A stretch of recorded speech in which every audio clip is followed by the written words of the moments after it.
আও কথা তো আরেকটা মনে হয়ে গেছে গিয়া, যুব দলের তারা কি রোহিঙ্গা?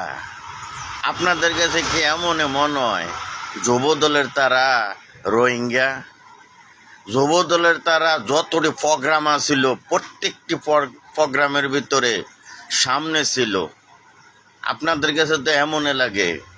কেন বললাম, এই যে মাঝে মধ্যে আমাদের ছোট্টখাটো একটা আপনার ইয়া হয়, কি জানি উপজেলার ভিতরে মিটিং হয়, তো মিটিংয়ের ভিতরে আমাদের যুব দলের তারা চেয়ারও পাবে না, তারপরে নামও বলা হয় না। কি আরে ভাই, আমাদের যুব দলের তারা কি করছে আপনাদের কাছে? সামনে সারিতে যারা বসে তারা তো প্রবাসী না, তারা তো কখনো মিটিং মিছিলে ছিল না।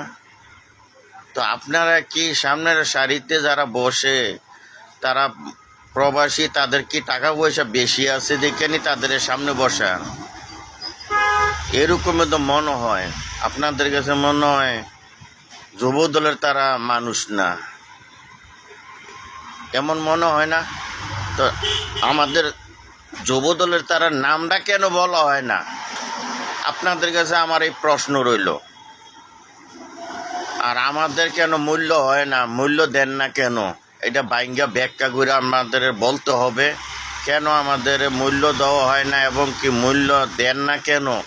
এটা ব্যাখ্যা না দিলে এটা কিন্তু আমরা সকলে কিন্তু আমরা নিন্দা জানাই এবং কি আমরা প্রতিবাদ আমরা অবশ্যই করব সময় হইলে। তো ভালো থাকবেন। ওকে, আসসালামু আলাইকুম ওয়া রাহমাতুল্লাহি ওয়া বারাকাতুহু।